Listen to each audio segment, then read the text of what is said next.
اعوذ باللہ من الشیطان الرجیم بسم اللہ الرحمن الرحیم۔ افکار ملت جیون کے چینل میں خوش آمدید۔ آج کا لیکچر نمبر ہے 58، لیکچر نمبر 58، اور موضوع ہے صفائی نصف ایمان ہے۔ بظاہر یہ موضوع بہت آسان سا نظر آ رہا ہے کہ بھائی صفائی نصف ایمان ہے، جسم صاف ستھرا ہو، انسان کے کپڑے صاف ستھرے ہوں، اور یہ ہی تقریباً آدمی کے نصف ایمان کی علامت ہے۔ باقی تمام اعمال اور باقی تمام چیزیں، باقی عبادات، معاملات، یہ باقی نصف ایمان کے اندر شامل ہے۔ صرف اکیلا نصف ایمان جو ہے وہ صفائی ہے۔ اب تو لوگ اس کو سمجھتے ہیں کہ صفائی ہم نے جسم کو صاف کر لیا، کپڑوں کو صاف رکھا تو یہ ہم نصف ایمان میں داخل ہو گئے۔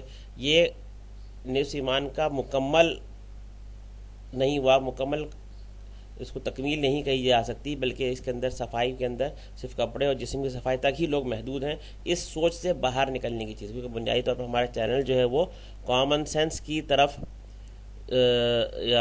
راہ دکھاتا ہے، اور کامن سینس ہی کو ڈیولپ کرنے کی کوشش کرتا ہے کہ صفائی صرف کپڑے اور جسم کی صفائی تک جو ہے اتنے حاصل کرنے کے بعد انسان نصف ایمان کا حقدار نہیں ہو سکتا۔ اس کے اندر صفائی کی اور بہت ساری چیزیں شامل ہیں، جس میں آپ کے ذہن کی صفائی، آنکھوں کی صفائی، زبان کی صفائی، ہاتھ پاؤں کی صفائی، یہ بھی جو ہے یہ ان سب کی صفائی مل کر کے یہ ہمارے نصف ایمان کو بناتی ہیں۔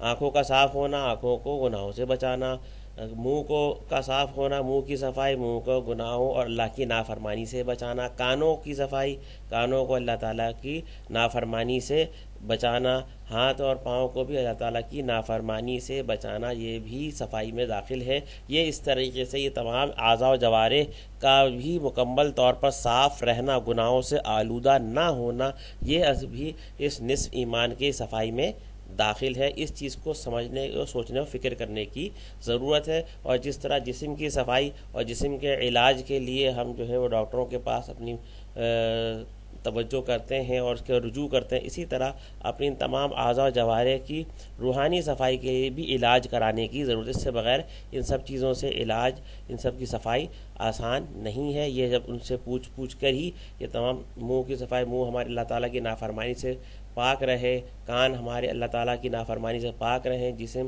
کے دوسرے اعضاء و جوارح پاک رہیں، تو اللہ تعالیٰ کے حدیث قدسی کا الفاظ ہیں کہ جو اللہ تعالیٰ اس کے ہاتھ بن جاتا ہے، اس کے پاؤں بن جاتا ہے، اس کی آنکھیں بن جاتا ہے، اور اس کے کان بن جاتا ہے جس سے وہ سنتے ہیں، ان کی آنکھ بن جاتا ہے جس سے وہ دیکھتے ہیں، ان کی زبان بن جاتا ہے جس سے وہ بولتے ہیں، اور جسے ہاتھ بن جاتا ہے جس سے چیزوں کو پکڑتے ہیں، اور پاؤں بن جاتا ہے جس سے وہ چلتے ہیں۔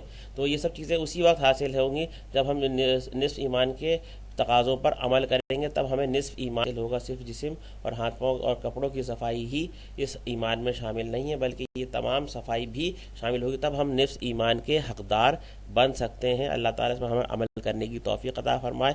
وآخر دعوانا ان الحمد للہ رب العالمین۔